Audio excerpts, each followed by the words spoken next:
Hello, everybody. Welcome to Scorch the Fears. I have Elisa at Covington on here. She's amazing. I'm excited to have her on, explain what she does, have a good time, talk about fears, talk about what we're dealing with, how we overcome them, how we make more money in our real estate businesses, and all that good stuff. Elisa, thank you so much for coming on. Sure, thanks for having me. Awesome. So just real quick, give like a background of your real estate journey, your real estate resume, if you will, just a quick resume of like what you do, all that good stuff, and then and then I'll get into fears and all that good stuff. Okay, sure. Hi, everyone. My name is Elisa. I'm a real estate investor and developer in the San Francisco Bay Area. I've been in business for 7 years, and I do a lot of fix and flip type of projects and also ground up new construction. So I do up to 15 projects a year, and I left my full-time job back in 2017, and I've been my own boss ever since then and never looked back. I love it. I love it. So you're a developer and you're a realtor. I'm assuming you probably started as a I'm realtor, not a right? realtor, actually. Oh, I'm sorry. I don't know why. I've I don't never know why. had a license. Yeah. Okay, good. I love it. I love it. I misheard you. I'm sorry. Cool. I agree. I mean, who needs one, right? So you started in real estate with developing. That was like your first. Was that how you started? Did you start with fix and flipping? Did you start with any other strategies? I actually started with house hacking. So that's Okay, the first strategy that I used. So I purchased a two-bedroom, two-bath condo in San Francisco, and I lived in one bedroom and rented out the other one. I love it. Awesome. Hmm. Yeah, I mean, we're going to be doing deals together. I saw that you were in the SF Bay Area, and one of the reasons why I want to have you on is because I always need really good buyers there, right? I mainly do wholesaling, right? That's my Okay, main perfect. thing. I do it in the Bay Area. I grew up in the Bay Hmm. Area. So Hmm. I think there'll be some good stuff there. We should talk a little bit after the podcast too. So Awesome. real quick, what Hmm. what was your greatest fears when you started investing? Like what were you afraid of? How did you overcome them? Like what were the fears you were dealing with when you started off? Sure. When I was starting with the house flipping or investing, I my biggest fear was right before I make an offer on a property. So I was really scared to make an offer because houses in the Bay Area are so expensive. Usually, you have to spend over $1 million to purchase a property. So there's a lot of money at stake. That's why I was really afraid of it. Gotcha. But explain like what were you specifically afraid of? Losing all your money? Like screwing up the project? Like what Of was it course, yeah. specifically? I think all of that. When you are new, when you don't know the business very well, when you um, don't have a lot of money to lose. So the fear is everything. Fear Right. about losing, fear about picking the wrong property, fear about screwing up. So how do you overcome that? Like, how do you get over it? Like, yeah, developing especially, you can lose a Hmm. lot of money developing. You have to, Hmm. if the market turns right when you finally finish your house, you're kind of screwed in some ways, right? Hmm. Um, how do you mitigate that? And like, how do you mitigate as a fix and flipper, especially in such an expensive market where you can make $1 million off a house, or you could lose $1 million off a house, right? Depending on how bad the project goes or how what you if you did the numbers right, right? Hmm. Like what talk about that. Like how do you mitigate risk? How do you get over making sure that like you are doing the project right?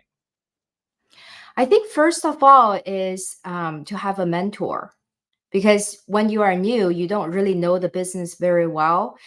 If you go in blindly without any guidance, without any help, then the chance of you losing money and screwing up is higher. So finding a good mentor would be like a really good way to help you mitigate the risks. And then another thing I did was to practice deal analysis over and over.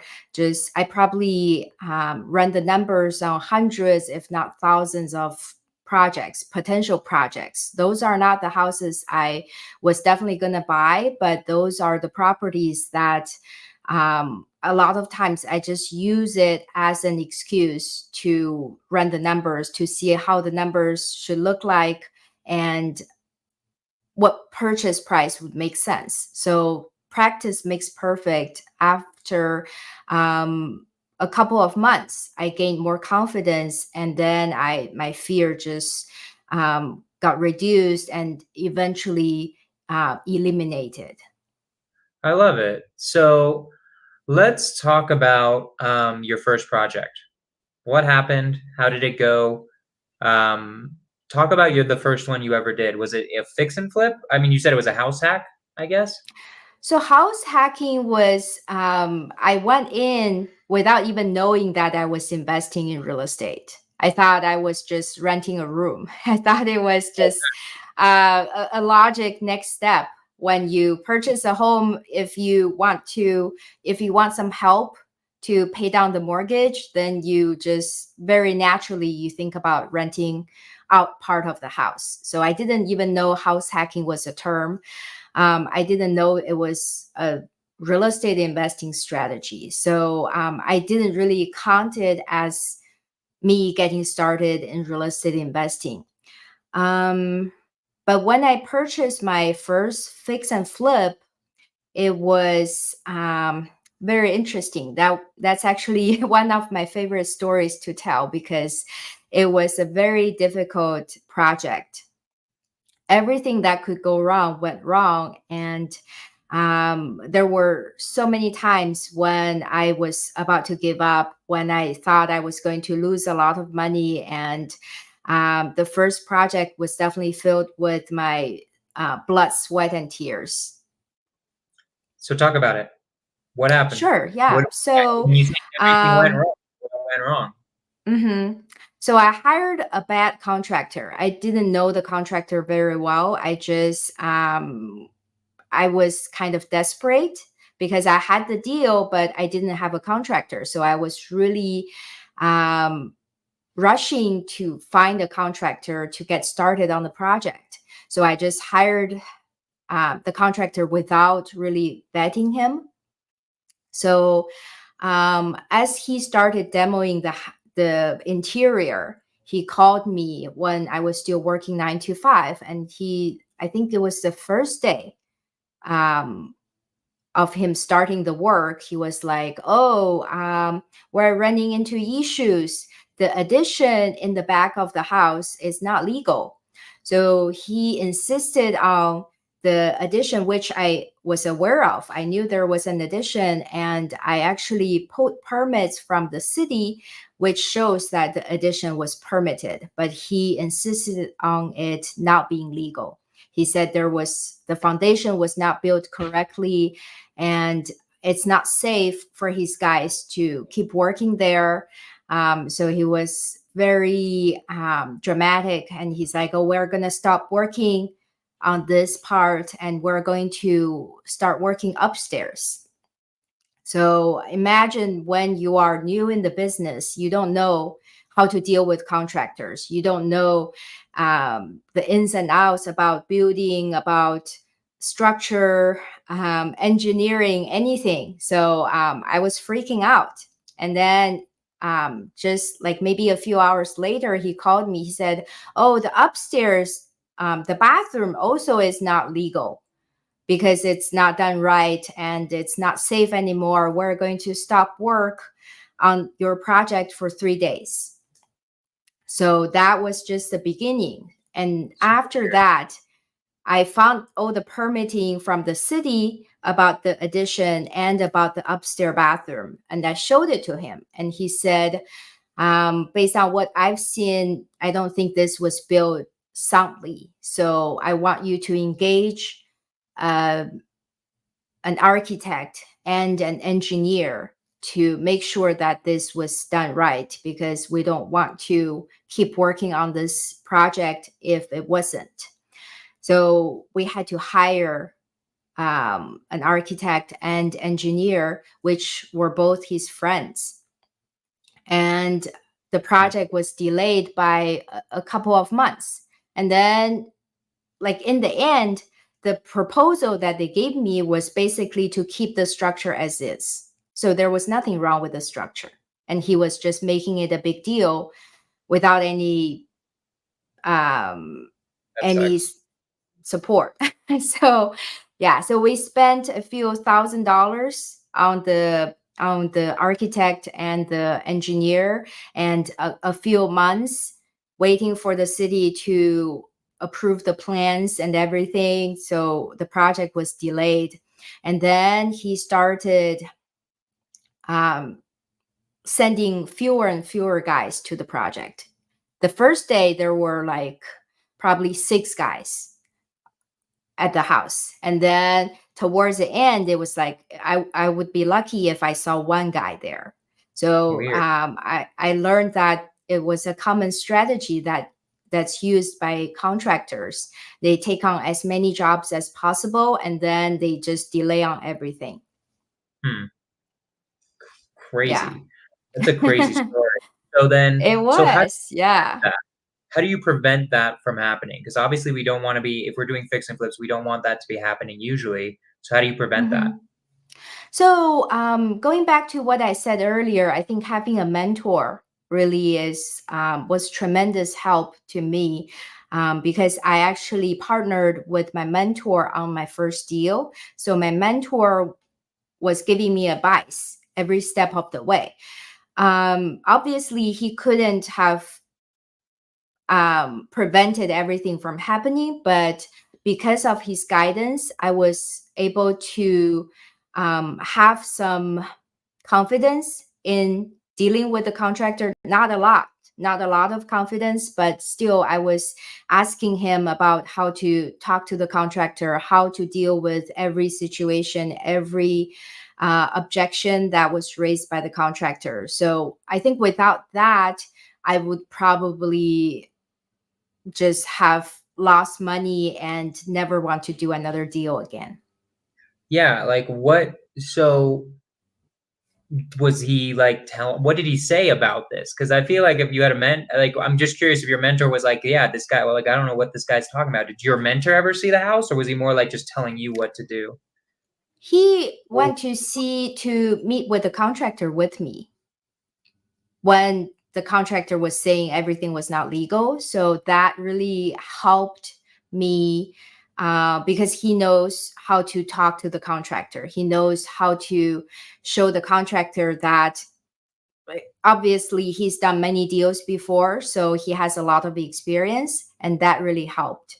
When the contractor is dealing with someone who's completely new, they know that they can take advantage of you. Right. So how do you prevent that? So like I know you had your mentor who helped out a lot. What did your mentor do, or how do you find a contractor that isn't going to screw you, and then how do you let them know, hey, don't screw me, right?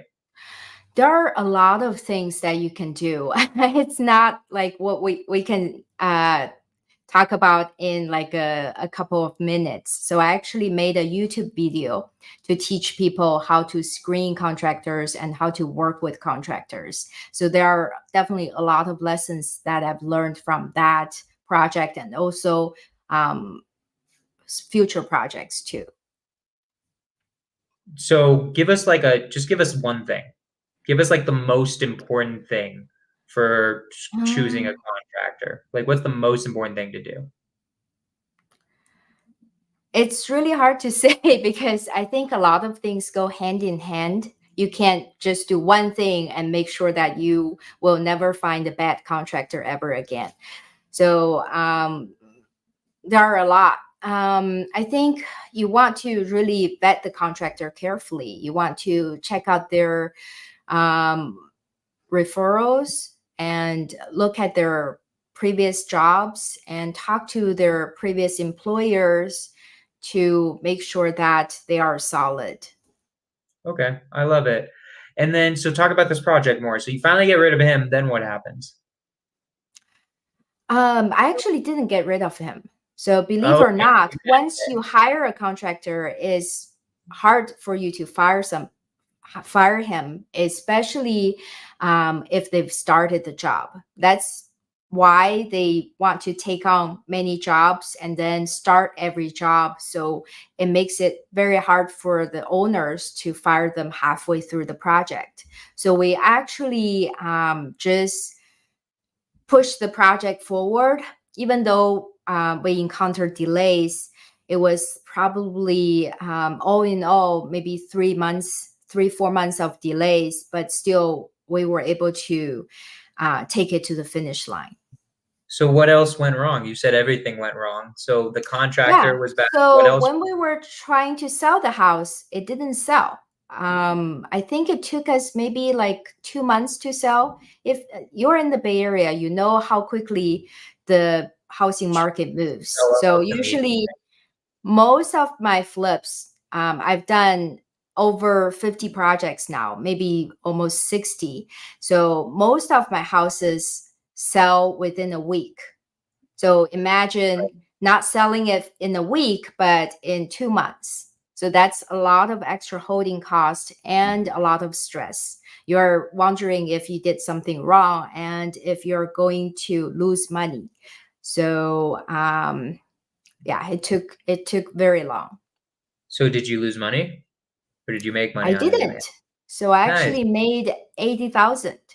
nice. That's a good. That's a lot of money. I think Yeah, it's all thanks to my mentor. If it wasn't for my mentor, I'm pretty sure I would have lost money. so how did you find your mentor? Like, tell us a little bit about that. Sure. So I actually met my mentor at a real estate event, at a real estate meeting. He was the guest speaker of the event. So I just approached him afterwards and I asked if I'm kind of um, curious. What's his name? John Paiva, he's a Okay, I very don't big know. name. It's He okay. I was just actually recently, he's very low key, and he actually recently moved to Portugal. So okay. yeah, Okay, so sorry, keep going. that's it. So that's how I met him. But what did you say? Like, what did you say to him? Like, you went up to him. What did you say? Like, did you say, "Hey, can you mentor me?" Or did you say, like, "Hey, I'm going to bring you value"? Like, how did it work? Or what happened? Um, I don't quite remember, but I think it's mainly I said I want to learn from you, and he was very generous, very kind, and he just, I think the first time we talked on the phone, he spent an hour with me Nice. answering my questions. Why do you think he did that? Because, like, I bet there's a lot of people that come up to him if he's a busy guy, right? That want to learn from him. Why do you think he was willing to spend an hour with you? Um, I think it's out of the kindness of his heart. He's really a very kind and generous and just a great person. Nice. Okay. Cool. Then, so you do your first one, right? And Mhm. then you just keep rolling it in. Like, how a lot of people in the Bay Area, what they say, especially for flipping, is you need a lot of money to do it. You need like a ton of starting capital. Do you think that's true? Do you think there's a way to do it without any money? What do you think of that? I think you really, it's good to have money. When you have enough capital, it's easier to get started. But you can definitely do it without much money of your own because I've done it myself. When I was starting out, I had some capital, but not a lot. So when I started getting deals, I got like multiple deals at the same time. I remember I had 3 deals sent to me around the same time. And I quickly run out of money to do everything myself. So I started raising money. When you have a good deal, there are a lot of people who are ready to invest with you, who are willing to lend money to you. So not having enough capital shouldn't be like a hurdle for people. Gotcha. So how did you find lenders, like especially private money lenders, right? I think people have trouble raising private money. How did you raise your Mhm. first private money lenders? Um, you just go to real estate meetings, you talk to a lot of people, you tell them about your deals. And like I said, when you have a really good deal, there are so many people with money in the Bay Area, and they are really looking for ways to um, to have their money make more money. So they are more than ready to start lending or partnering. So real estate meetups is how you raised your money. You just go to a real estate meetup, Mhm, talk about deals you have, mhm, and say, "Hey, I'm mhm. giving, I don't know, 20% return. I don't know what you give to your lenders, right? 10%, 12%, like, Uh, to lenders, you just offer them interest. If yeah, it's a partner, then you offer them part of the deal. So you can do it either way. yeah. Which do you prefer? I feel like beginners you should partner up, and once you get better at it, then give interest. Of course, I prefer just borrowing because the borrowing cost is lower. But it's really up to like what you want to offer and what your lenders would prefer. And you want to make sure that it's appealing to the lenders or to the equity partners. I love it. I love it. And then so cool. So then you get your first one. How do you find your deals? What's the main way that you find your deals? Through real estate agents. Yeah, gotcha. Explain that. Like, was it just networking or how did you do it? So you connect with real estate agents. You tell them that you flip houses or you do development, and then you ask them to bring properties to you. Nice, simple and sweet. But where do you Mhm, find these agents? It's funny because that's how I get deals. That's actually where I get my mhm. wholesale deals from, mostly real estate agents and other Uh-huh. wholesalers. But Uh-huh. I'm curious, like for me, I have to talk to tons of agents a lot every single day to get deals. Are you doing that, or is it more like you've got your top ones that just know you and you just like make it easy for them? Like how do you do that? I think it takes a lot of upfront work. So in the beginning, you need to talk to a lot of agents. But then once you've talked to them, it's like planting a seed. So afterwards, they just come to me without me having to reach out proactively. I love it. I love it. Do you buy from wholesalers ever? I have not a Okay. lot, but I have. Okay. I think we should talk especially after this because I think I can get you a lot of properties, right? The Bay Okay. Area is the secondary market of mine now, but Okay. I made most of my money in the Bay Area and Sacramento wholesaling Mhm. deals. I get deals all the time. I just wholesaled one in Richmond. Where do Okay. you buy generally? Um, Peninsula and South Bay. I That's where don't I really had a go feeling. to That's where Richmond. like those are developers are usually in the South Bay and Santa Clara, right? Because that's where you can actually build a house and get the return you need to get, right? Because Yeah. to build a house from scratch, what do you think it costs? Like $1 million in the Bay Area, 1.5 million, It depending on the depends house. on how big of the house you are building, and also what kind of finishes you use. Let's say we're in San Mateo, just because I'm curious. San Mhm. Mateo, best finishes ever. We're just gonna go crazy with it. A 5,000 square foot house, right? We're going for like an $8 million ARV, $10 million ARV. Like, how much do you think that would cost? Like 1.5 million, 2 million? It sounds like 2 million. Yeah. Yeah, I had a feeling. But So where do it you, where do you sounds get like it would two? be difficult for you to make the numbers work because you wouldn't be able to buy a piece of land or land with a house already on top of it for cheap enough for the numbers to work. What do you usually build? Like, how big of houses do you usually build? So I haven't built a lot of houses yet, but Okay, it you really mainly depends on the area. Yeah. Flipping is my bread and butter. I don't like having to build from ground up because of Okay. how long it takes. I'm a Makes sense. more of a instant gratification type of person. Oh, trust So me, I know I'm a wholesaler. So like I get my check within a month. You guys have to wait right, like say 3 months or 6 months for a check, right? 3 4 months. Yeah, 3 4 months. Oh, I get But it. the thing is, with flips, you actually get a pretty big paycheck. You do. But with development, even though your paycheck may be bigger, but if you annualize it because of how long it takes, the annualized return is actually lower than flipping. I That's why I believe it. don't like it. If I can do flips and make a 50% annualized return, why would I do development where I make less than 20% of return?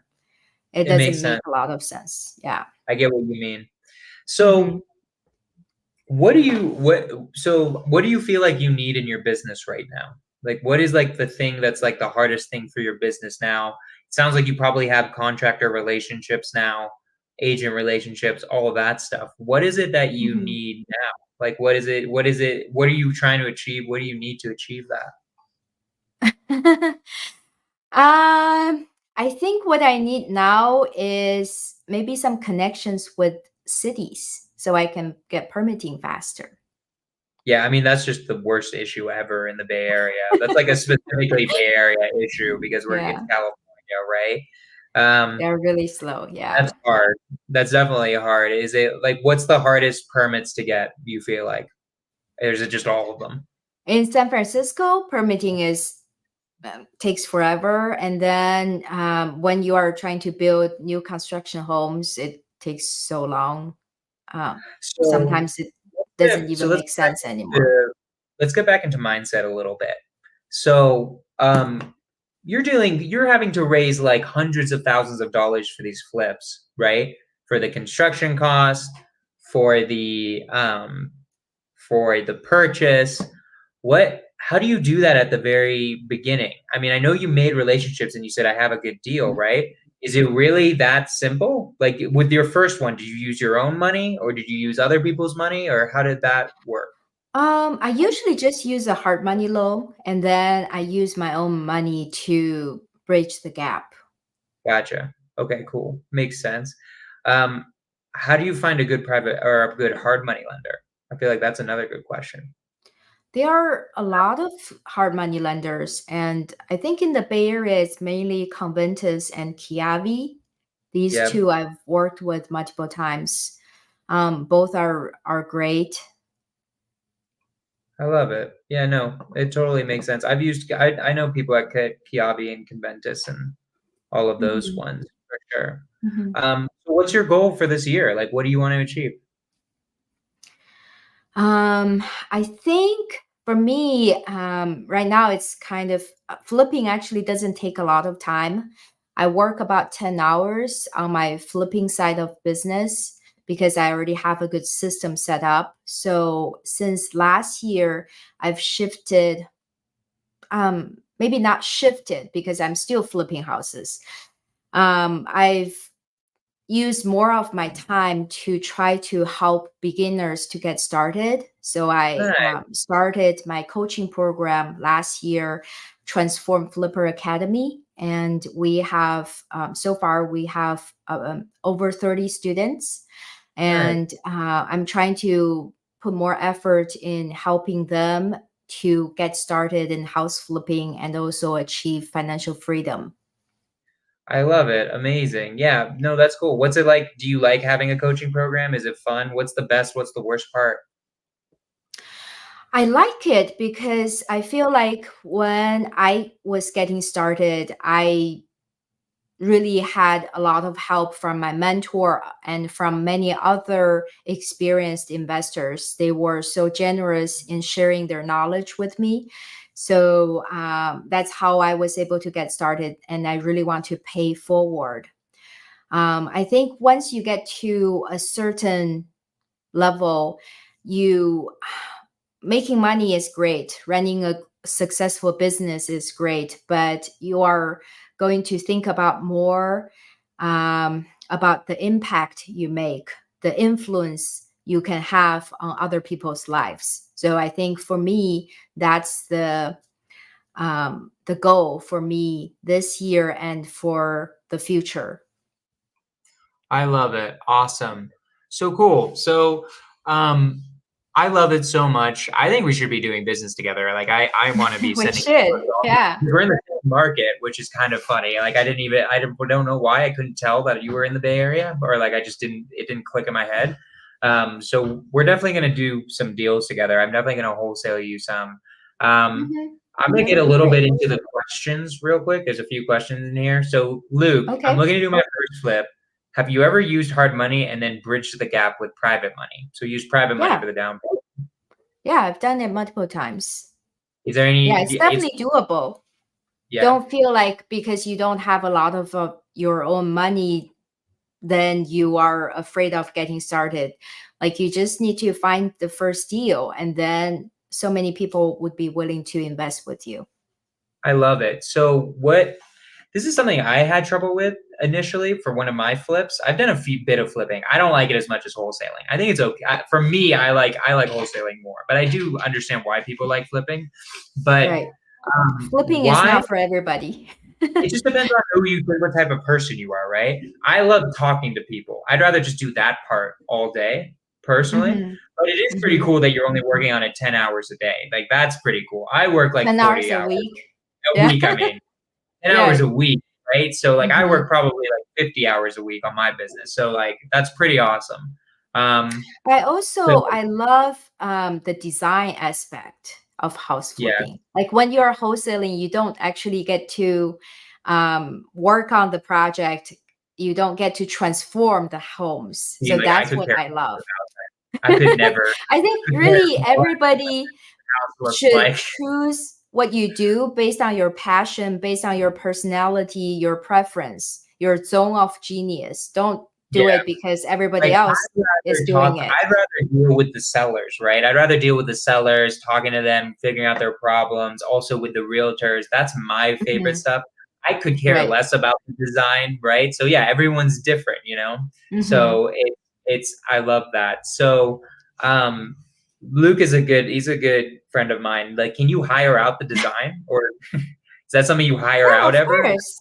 I Yeah, don't because I love doing it. Like it's right. like I'm creating a product and What I I love picking out finishing materials.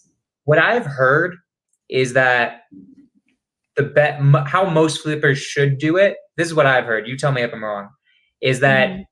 you should just remodel it to look like whatever your comps look like, right? Yeah. So generally, it should just look more or less exactly the same as the comps you're trying to hit. So, for instance, Luke, you're in Minnesota, right? Your houses are not going to look like our SF Bay Area houses a lot of the times. If you're flipping there, they're going to be much more basic remodels sometimes, right? Um, so you Yeah. actually That's very there's true. such a thing as over remodeling, right? Hmm. Yeah, How you do want you to look at comps and you want to make sure that you are remodeling not based on your own preference, but okay. based on what your buyers would want. Yeah, I think he's saying he wants you to design a house in Minnesota. She lives in the Bay Area, dude. How is she going to do that? Um, so cool. I love it.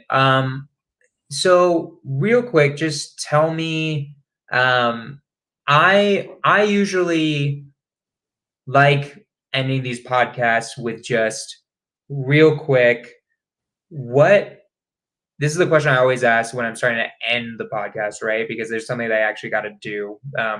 My VA kind of made this earlier than it usually is, and I'm like, my man, you kind of double booked me a little bit. But at the end of this, so I like asking if you could go back to Elisa when she just was starting flipping, what would you do differently then, knowing everything that you know now? I think my biggest regret in the business was not starting sooner. So I Hmm. actually was kind of analysis. I had analysis paralysis for almost a Right. year before actually getting started. Like if I got started sooner, I would have started the learning process and gaining experience way earlier.